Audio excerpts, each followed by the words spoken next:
offer my congratulations on. The second thing is I wish to commend Mathrubhumi for this initiative, being part of this important initiative, which seeks to support journalism, professional journalism, serious journalism, quality journalism, as well as journalists who are working today in the midst of many challenges.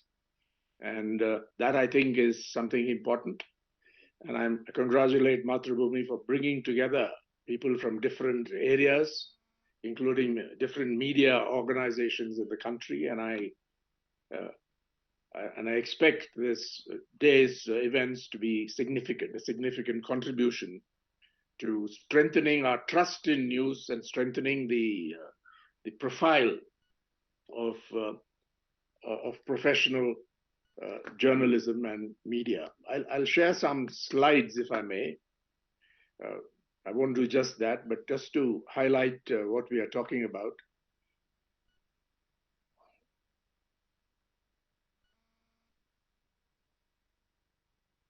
Yeah. I hope you can see this on your screens. The subject that was suggested for me was this, the title rather, Curated News and Fact-Based Journalism in the World of Disruption in Media and Communication. And you'll see there on the screen, one of the logos that World News Day notes that in times of crisis and uncertainty, fact-based journalism makes a difference. And I think that's obviously true, and it's never been truer than it is today. Can you see can you see the slide presentation? Yes?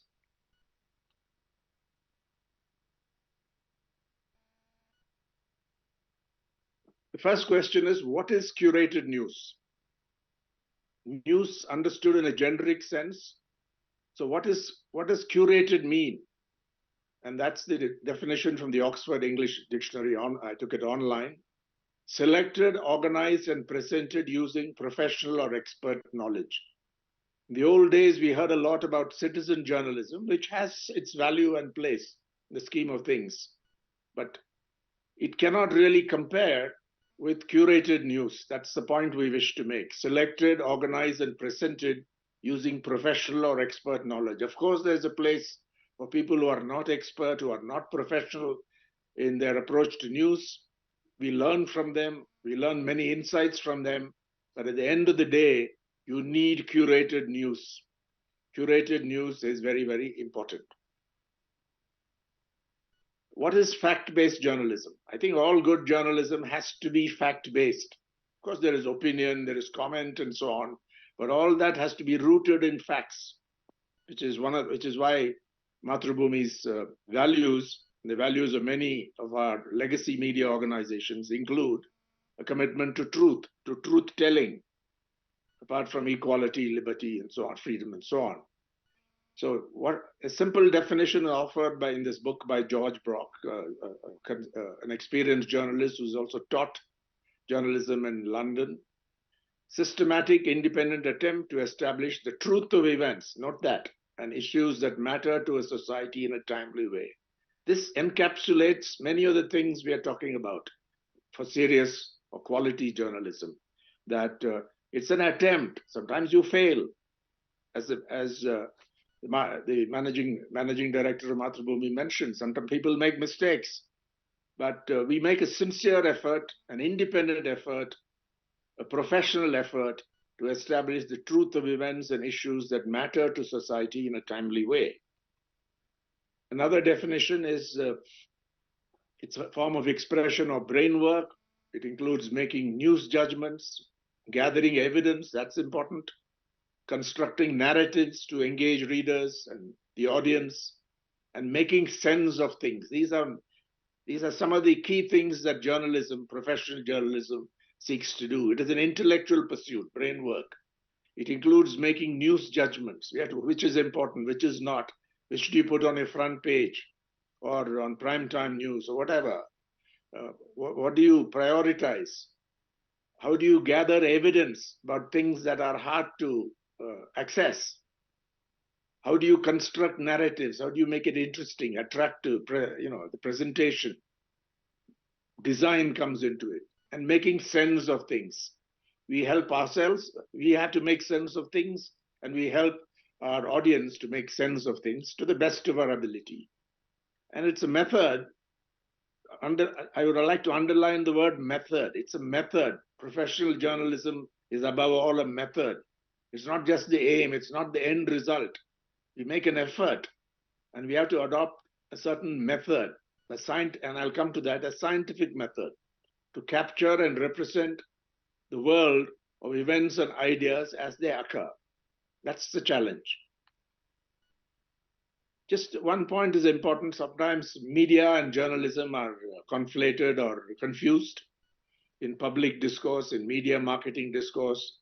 But although they are closely related, they are essentially two different things.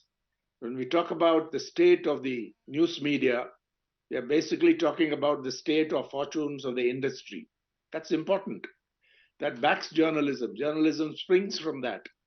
But the state of journalism, by which I mean its relevance, its quality, its social responsibility, the trust it enjoys, the values it's rooted in, this is a somewhat different thing. And although they are related, I wish to emphasize this, we should not confuse the two. You could have the growth of the industry and lousy journalism. It happens in some places with tabloid journalism. You could have difficulties for the news media industry and yet excellent journalism, quality journalism, although it's bound to be affected. Its reach, the kind of employment opportunities it provides, the kind of resources it commands, it'll be affected if the news media industry is in stress. But you can still do pretty well, and during the COVID-19 pandemic, that has been demonstrated. Some excellent work has been done, in my opinion, on informing and educating the public on the challenge of COVID-19, the lockdowns, their impact, and so on. I'll come to that in a minute. What is the contemporary setting for the news media and journalism? I don't want to sound pessimistic, but these things have been highlighted. So this is not an exhaustive list, but these are aspects of the challenge. The need to adapt to current state of affairs. What do we mean by that? To deepening digital transformation, emerging technologies, artificial intelligence, machine learning, the metaverse, NFTs, social audio, and so on. I think there has been some progress made in this process of adjustment or adaptation to this, but there's a long way to go. Everybody knows that. Challenges posed by the so-called technology companies, Facebook, Google, all the products, WhatsApp, Instagram, even TikTok, which is banned in India, and their impact on journalism and the trust that journalism enjoys. That's, I think, an important issue. And therefore, issues revolving around trust in news. Do people trust your news? News in general, and your own news from professional media organizations or legacy media organizations. Then socio-political polarization, communal tensions, conflicts, deliberate attempts made by some political parties to foster hate, to foster distrust among people, and so on. But what can we call socio-political polarization? It takes place in India, it takes place elsewhere.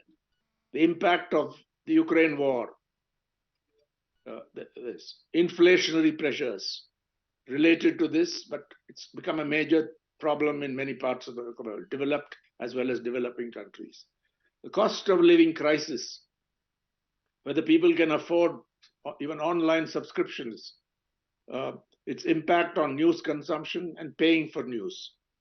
And then, last but not least, dire assaults and pressures on free speech, erosion of media freedom, executive actions, closing down press clubs, attacks on newspapers or media organizations, illegal and legal intimidation, online harassment, trolling and harassment, cyber attacks, and the challenge of disinformation. These are among the challenges that have been identified not just in India or developing countries, but all over the world, even in developed countries like the United States, with the Trump offensive against curated news and the mainstream media organizations and so on. But there are also in many other countries, including developed countries, there are these challenges. I don't want to sound pessimistic. There are positive factors as well, some good responses to the challenge, but you can't escape from these aspects of the challenge. Apart from the disruption that the digital age has brought on for the news media as well as journalism, the opportunities as well. Let's start with these figures. Broad brush, internet users worldwide, 69% of the population, but largely, the high penetration is mostly in developed countries, but developing countries, emerging economies are catching up. Huge growth over the last 2 decades. Those are the figures. And there's no need to go into all this. Penetration rates by regions, but Asia is a big block of, it has countries using internet users in a big way. These figures, I think, would be of some interest to you. I've just selected some major countries with large populations, or otherwise important, like Brazil, very good penetration of the internet. China, of course, but China and India still have a way to go. Already huge numbers of internet users, but still quite a long way to go before you reach saturation. Indonesia, Russia, and then the UK and US, just for purposes of comparison. In India, you still have space because not the entire population has no access to internet use in rural areas as well, or only thin use. So just these figures give us some idea of where we are in the scheme of things. Now I want to turn to an important subject, the conceptual framework for professional journalism. In my view, there are 2 central functions of journalism. One is the credible informational function. Credible in the sense of you're trusted, and credibility, as in the case of Mathrubhumi or the Hindu or the Indian Express or the Hindustan Times or the Times of India and many major Indian language newspapers, is largely built over the long term. It's not a short-term thing. Credibility comes from doing the curated news function over and over again. So that's important. But it's not enough to fulfill that function, credible information. You also have another function, critical, analytical, investigative. I already mentioned making sense. It has to be critical not in the sense of being negative all the time, but applying your mind to events and the performance of various institutions in society. Analytical, investigative. These are the 2 central functions of serious journalism, in my opinion. And they are linked. If you merely perform the first function, it's going to fade away. It has to go hand in hand with this critical function. The third function, as is well known, is entertainment and pastime function. This is important. Nobody is putting this down, but it's a question of perspective and proportionality. Is it largely or mainly the entertainment function they are doing? You're free to do it.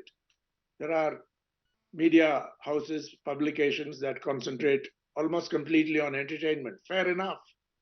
But we are talking largely about news in general, curated news, fact-based journalism. So perspective and proportionality is important. Does the entertainment function outweigh the 2 central functions I talked about? Does it mean vapid celebrity worship, talk shows, gossip columns, scandal, voyeurism, etc.? Or is it the more positive type of entertainment, which everybody knows, including humor, covering hobbies and recreation, crossword, Sudoku, and humor and satire and light, and making heavy journalism a bit lighter and more a pleasure to read. That's the point I wish to make here. Derived from the two central functions being the credible information function and the critical function, you have these derivatives, you can say. An agency in public education on various things, the economy, politics, culture, sports, you name it, the arts, etc., literature, a forum for analysis, disputation, criticism, and comment. That's, I think, important. And then on important issues that matter to the people, agenda building, not in a negative sense, building a virtuous agenda on public health, on education, on increasing capabilities of ordinary people, on narrowing the gap among different social sections or geographical regions within a state or within the country or even globally. All these things are important, derivatives of the central functions. But you can't escape the propaganda function, which is there all over the place, in India as well as around the world. What Chomsky and Herman called manufacture of consent. This is a negative function, and I'm not going to talk about it much, but you've got to take that into account. The role of education and training. Shreyans Kumar mentioned the large number of students who have come here. That's very, very important. And they have to be rooted in values. At the same time, they have to acquire the skills and the capabilities to use new technology, the new tools, and so on. And here I want to call attention to the distinction between training, which is basically about skills and tools, and education, which is about something else. You must keep this in mind. So journalism, education, and training, they're equally important, but mere training in skills and tools will not do. Journalism education has to prioritize, in fact, at least on an equal basis, something else, values, fighting for independence, for freedom, for truth, and so on. This, I think, is important. So what should contemporary journalism education and training do, including the training provided within media houses, but also journalism schools? I'm connected with the Asian College of Journalism in Chennai, which I think offers fairly advanced educational and training content. There are others as well in India and abroad. But in my view, you should challenge the intellectual capabilities of aspiring journalists and in-career journalists. That is, journalism students and those already in jobs, different stages. Provide them with opportunities to improve their professional capabilities and skills in various fields that are relevant to journalism. Introduce them to concepts and ideas like data journalism, data visualization, investigative journalism has been mentioned, and educate them in the core values and ethics of the profession. Give them a vision, give them new critical yardsticks, the best, how we are lagging behind in some respects. Encourage specialization in various fields and give them practical training in skills, fields like data journalism, design, data visualization, and so forth. This is the role that has to be continually performed. Education largely in journalism schools and universities, training in those places as well as within media organizations or elsewhere in training centers like the Poynter Institute in Florida and many other places as well. And I'll leave this presentation with the organizers because it may have some information, some links and so on, but I won't go into it. You have several universities offering it. This is just illustrative. Cardiff University in the UK, City University in London, the Toe Center for Digital Journalism at the Graduate School of Journalism, Columbia University, New York. I went there a long time ago in the late 1960s. And then in India, Asian College of Journalism, and also some other places. Training, these are some examples of what is being offered today, virtually free or at a highly concessional rate. Reuters online training, introduction to digital journalism. Digital investigation techniques, excellent program offered by AFP, supported by the Google News Initiative. BBC offers digital journalism training in 6 Indian languages. I think it's for about 3 months. Digital tools for journalism tutorial service offered by Pointer, which I mentioned. So these are available and people should take advantage of that. The 4 core tasks, I've already talked about the different functions, but what is the task? What are the tasks today?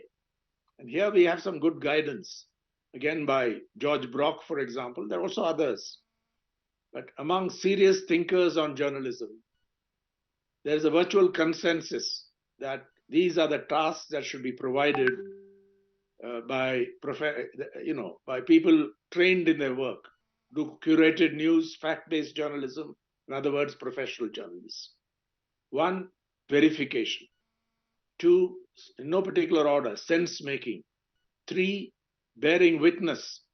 4, investigation. Please remember these. There's a virtual consensus on this in the world of journalism today, contemporary journalism, among serious journalists. Verification, sense making, witness, and investigation. And Brock says this is going to be the irreducible core, the foundation on which journalism in the 21st century is going to be rebuilt. We are in the process of rebuilding journalism because it's taken a big hit for various reasons over the last quarter century at least. And it's already made some progress, but these tasks, I think, are the core tasks in this effort. What is verification? If you accept that journalism's first obligation is objectivity and truth, then verification becomes the discipline of verification becomes its essence. Objectivity and truth are just slogans unless they are thought through and practiced in a serious way. And there I come to this, I think is an important point, in a scientific spirit, an intellectual method based on the gathering of evidence, validation, and verification. We need not be great scientists, but we can all learn from the scientific method and try to practice it. And for those who want to go into this seriously, go to Walter Lippman, one of the 20th century's most important thinkers on journalism. He had a lot to say on this. At that time, journalism was seen as an ill-equipped craft, and it wasn't able to generate the content that an informed, self-governing citizenry needed in a democratic system, or at least in democratic theory. And these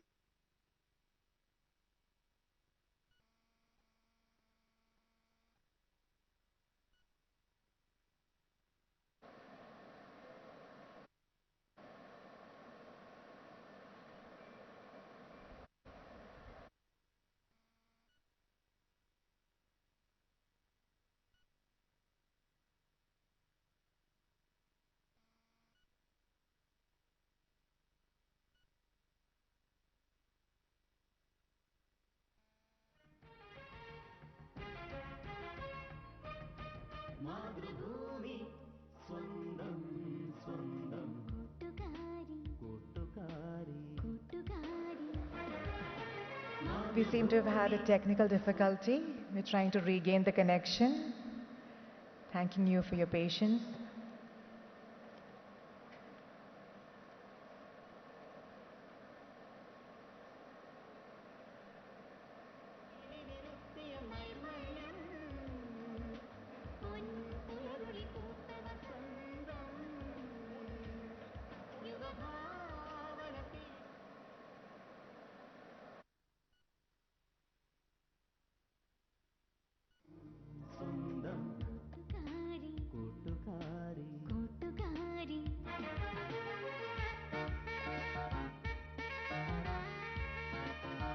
So, yeah, sorry about the interruption. I think the Zoom link got cut because I think Mathrubhumi has been using mainly the Google platform. for this. I use Zoom a lot. So sorry about that interruption, but coming back to the point, we are talking about a scientific method, a common intellectual method. That's what Lippman and others have talked about when they wanted journalism to approximate science, absorb the scientific spirit. You can't be exact. It's not susceptible of mathematical statement, but good reporting requires the exercise of the highest scientific virtues. So what we are talking about is objectivity in method, as in science, not just in aim. And I think for me, this is an appealing conceptualization for what it takes to be a good professional journalist. There's no time to go into disinformation. It's a major threat. But I want to make a distinction between disinformation and misinformation. I've been involved in initiatives, the Trusted News Initiative. We are partners with the BBC and others on this, how to combat disinformation. And there we make a distinction between disinformation, which is deliberate and motivated, and misinformation, which is not deliberate. It is not intentional. So more readily, it can be corrected and so on. You knew what happened during the COVID-19 infodemic, as the WHO called it. And they had a handbook to guide people how to respond to this infodemic.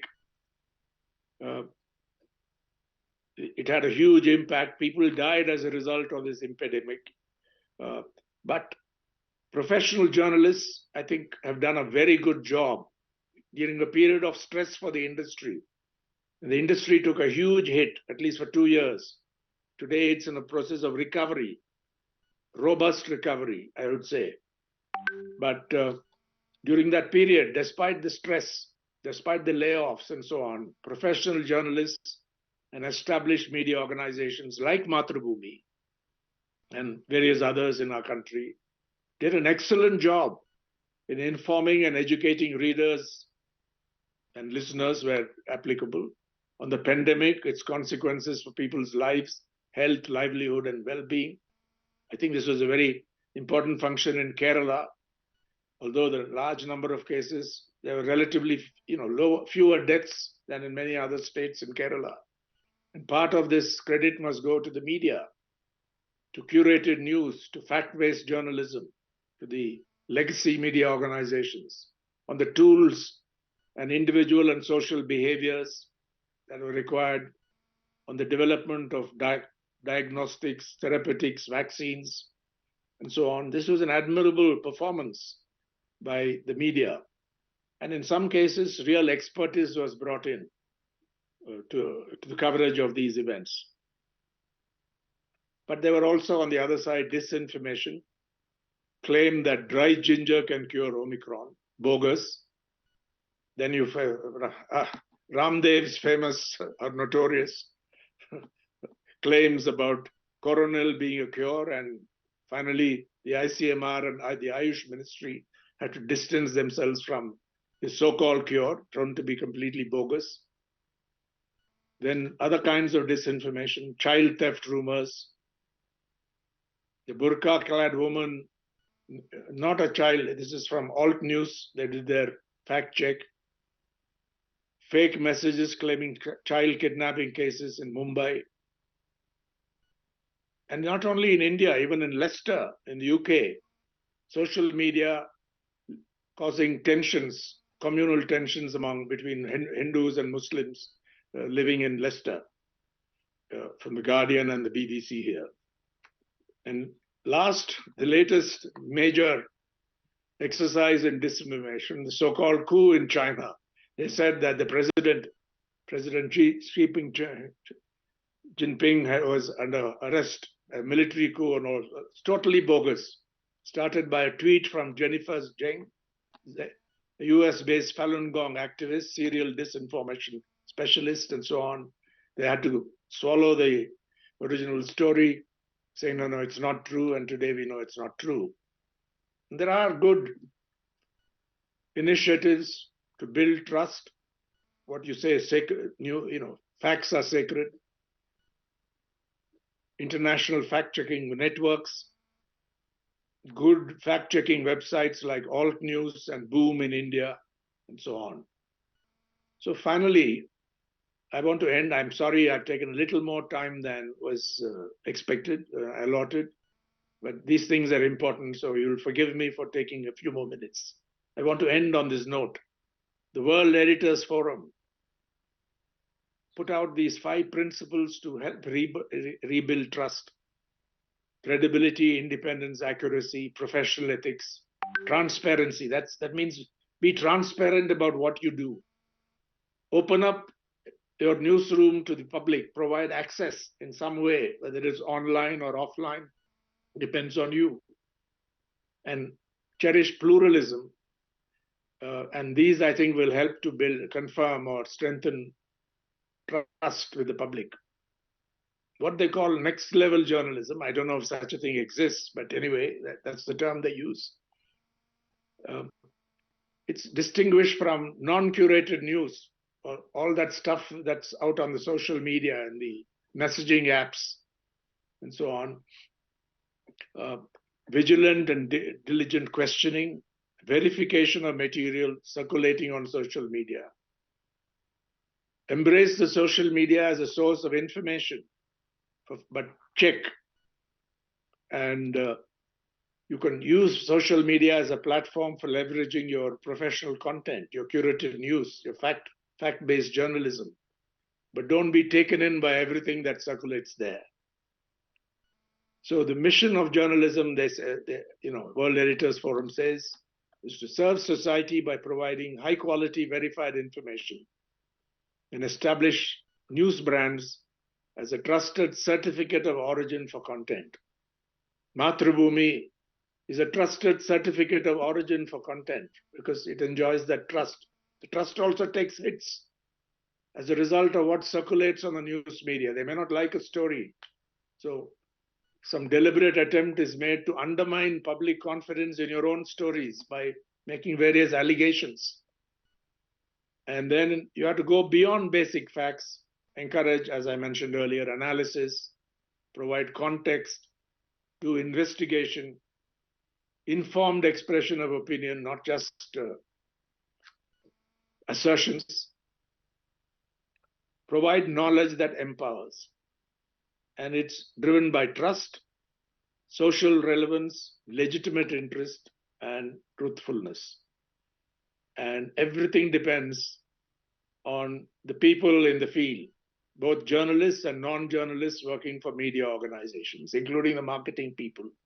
And the point is, the media can be no better than their practitioners. And you've got to provide opportunities for education and training even after people enter the profession, also to aspiring journalists. And back to values, I just want to end with a note. I think it's, while doing all this, it's extremely important to remember these values. What this is all about. It requires a certain spirit of idealism. You're not there just for the money. And at this stage, given the recovery in the news media industry in India and the value that journalism has played during the pandemic, which is now coming to an end, I hope. I think that point has been made. I conclude by congratulating the organizers of this initiative, Mathrubhumi, its managing director, and other members of the management and editorial staff, and the technical and the tech people as well, for this initiative. And thank you for giving me this opportunity.